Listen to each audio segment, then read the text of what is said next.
ಮಧ್ಯ ಕರ್ನಾಟಕದ ಐತಿಹಾಸಿಕ ಕೋಟೆನಾಡು ಚಿತ್ರದುರ್ಗ ಜಿಲ್ಲೆಯ ಜೀವನಾಡಿ ಹಿರಿಯೂರು ತಾಲೂಕಿನ ವಾಣಿವಿಲಾಸ ಸಾಗರ 118 ವರ್ಷಗಳ ಇತಿಹಾಸದಲ್ಲಿ 3ನೇ ಬಾರಿಗೆ ಭರ್ತಿಯಾಗಿದ್ದು ರೈತರ ಮುಖದಲ್ಲಿ ಮಂದಹಾಸ ಮೂಡಿದೆ. ಈ ಕುರಿತು ಒಂದು ವರದಿ.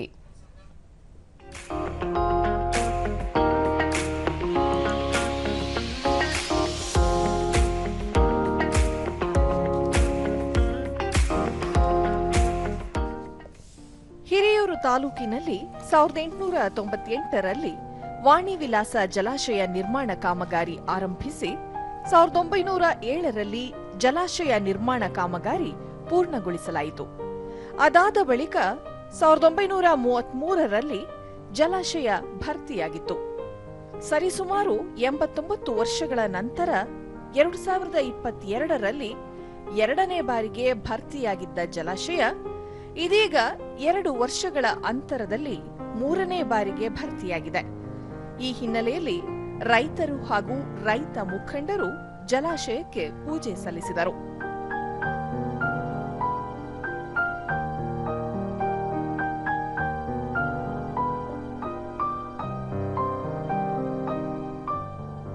ಜಲಾಶಯ 135 ಅಡಿ ಎತ್ತರ ಹೊಂದಿದ್ದು 30 ಟಿಎಂಸಿ ನೀರು ಸಂಗ್ರಹಣಾ ಸಾಮರ್ಥ್ಯ ಹೊಂದಿದೆ.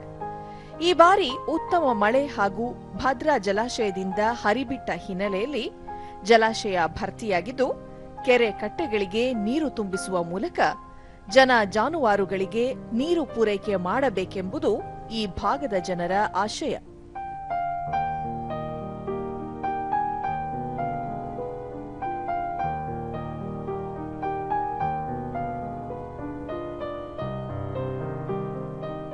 ದೂರದರ್ಶನದೊಂದಿಗೆ ಹಿರಿಯೂರು ತಾಲೂಕು ರೈತ ಸಂಘದ ಅಧ್ಯಕ್ಷ ಕೆಟಿ ತಿಪ್ಪೇಸ್ವಾಮಿ, ಚಿತ್ರದುರ್ಗ ಜಿಲ್ಲೆಯಲ್ಲಿ ಮಳೆ ಪ್ರಮಾಣ ಕಡಿಮೆ, ಹಾಗಾಗಿ ಜಿಲ್ಲೆಯ ಜೀವನಾಡಿಯಾದ ವಾಣಿವಿಲಾಸ ಸಾಗರ ತುಂಬುವುದು ವಿರಳವಾಗಿತ್ತು. ಈ ವರ್ಷ ಜಲಾಶಯ ತುಂಬಿರುವುದು ರೈತರಲ್ಲಿ ಸಂತಸಕ್ಕೆ ಕಾರಣವಾಗಿದೆ. ಕೆರೆ ಕಟ್ಟೆಗಳಿಗೆ ನೀರು ತುಂಬಿಸುವ ಮೂಲಕ ಅಂತರ್ಜಲ ವೃದ್ಧಿಗೂ ಆದ್ಯತೆ ನೀಡಬೇಕಾಗಿದೆ ಎಂದರು. ಎಲ್ಲರೂ ಬೋರ್ವೆಲ್ನಿಂದ ವ್ಯವಸಾಯ ಮಾಡ್ತಕ್ಕಂಥವ್ರು. ಇಂಥ ಸಂದರ್ಭದಲ್ಲಿ ಅಂತರ್ಜಲ ಇಲ್ಲ ಅಂದ್ರೆ ಏನು ವ್ಯವಸಾಯ ಮಾಡ್ಲಿಕ್ಕಲ್ಲ. ಹಾಗಾಗಿ ಎಲ್ಲ ಕೆರೆ ಕಟ್ಟೆಗಳನ್ನು ತುಂಬಿಸಿದ್ರೆ ಮಾತ್ರ ನಾವು ಮುಂದಿನ ದಿನಗಳಲ್ಲಿ ಈ ಭಾಗದಲ್ಲಿ ವ್ಯವಸಾಯ ಮಾಡ್ಲಿಕ್ಕೆ ಮತ್ತೆ ಕುಡಿಲಿಕ್ಕೆ ಮತ್ತೆ ನಾವು ಬದುಕಲಿಕ್ಕೆ ಅವಕಾಶ ಆಗುತ್ತೆ. ರೈತ ಮುಖಂಡ ಕೆಸಿ ಹೊರಕೇರಪ್ಪ 118 ವರ್ಷಗಳ ಇತಿಹಾಸದಲ್ಲಿ ಜಲಾಶಯ 3ನೇ ಬಾರಿಗೆ ಕೋಡಿ ಬಿದ್ದಿದೆ. ಜಲಾಶಯ ಭರ್ತಿಯಾಗಿರುವುದರಿಂದ ಈ ಭಾಗದ ಚಳ್ಳಕೆರೆ, ಚಿತ್ರದುರ್ಗ, ಹೊಳಲ್ಕೆರೆ ಸೇರಿದಂತೆ ಸುತ್ತಮುತ್ತಲ ಭಾಗಗಳಿಗೆ ಕುಡಿಯುವ ನೀರು ಮತ್ತು ನೀರಾವರಿಗೆ ಅನುಕೂಲವಾಗಲಿದೆ. ರೈತರಿಗೆ ಬೆಳೆ ಬೆಳೆಯಲು ನೀರು ಬಿಡಲು ವೇಳಾಪಟ್ಟಿಯನ್ನು ನಿಗದಿ ಮಾಡಬೇಕಾಗಿದೆ ಎಂದರು.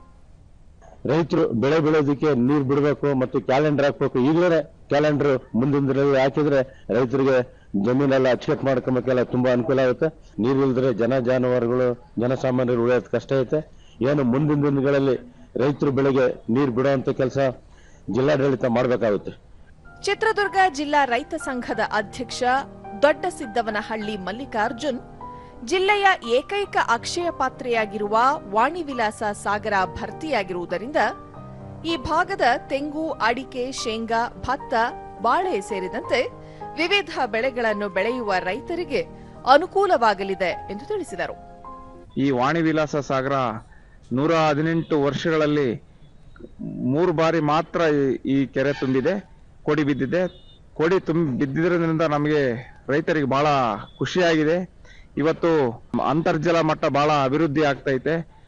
ಭದ್ರಾ ಮೇಲ್ದಂಡೆ ಯೋಜನೆ ಕಚೇರಿಯ ಮುಖ್ಯ ಇಂಜಿನಿಯರ್ ಎಫ್ಎಚ್ ಲಮಾಣಿ, ಚಿತ್ರದುರ್ಗ ಜಿಲ್ಲೆಯ ವಾಣಿವಿಲಾಸ ಸಾಗರ ಭರ್ತಿಯಾಗಿರುವ ಹಿನ್ನೆಲೆಯಲ್ಲಿ ಶೀಘ್ರದಲ್ಲೇ ಮುಖ್ಯಮಂತ್ರಿ ಹಾಗೂ ಉಪಮುಖ್ಯಮಂತ್ರಿಗಳನ್ನು ಕರೆಸಿ ಗಂಗಾ ಪೂಜೆ ಹಾಗೂ ಬಾಗಿನ ಅರ್ಪಿಸುವ ಕಾರ್ಯಕ್ರಮ ಹಮ್ಮಿಕೊಳ್ಳಲಾಗುವುದು. 89 ವರ್ಷಗಳ ನಂತರ ಜಲಾಶಯ ಭರ್ತಿಯಾಗಿರುವುದು ಸಂತಸದ ವಿಷಯ ಎಂದರು. ವಾಣಿವಿಲಾಸ ಸಾಗರಿಗೆ ಸುಮಾರು 22.5 ಟಿಎಂಸಿನ ನಾವು ವಾಣಿವಿಲಾಸ ಸಾಗರಿಗೆ ಭದ್ರಾ ಡ್ಯಾಮಿಂದ ನೀರು ಹರಿಸಿದ್ದ ಅದರ ಪರಿಣಾಮವಾಗಿ ಈ ಭದ್ರಾ ಡ್ಯಾಮ್ ಇಷ್ಟು ವರ್ಷಗಳ ನಂತರ ತುಂಬಿದೆ. ಈಗ ಜನರಲ್ಲಿ ಸಂತೋಷ ಆಗಿದೆ. ವಾಣಿವಿಲಾಸ ಜಲಾಶಯ 118 ವರ್ಷಗಳ ಇತಿಹಾಸದಲ್ಲಿ ಮೂರನೇ ಬಾರಿಗೆ ಕೋಡಿ ಬಿದ್ದಿರುವುದು ಈ ಭಾಗದ ರೈತರು ಮತ್ತು ಜನಸಾಮಾನ್ಯರಲ್ಲಿ ಹರ್ಷದ ಹೊನಲು ಮೂಡುವಂತಾಗಿದೆ.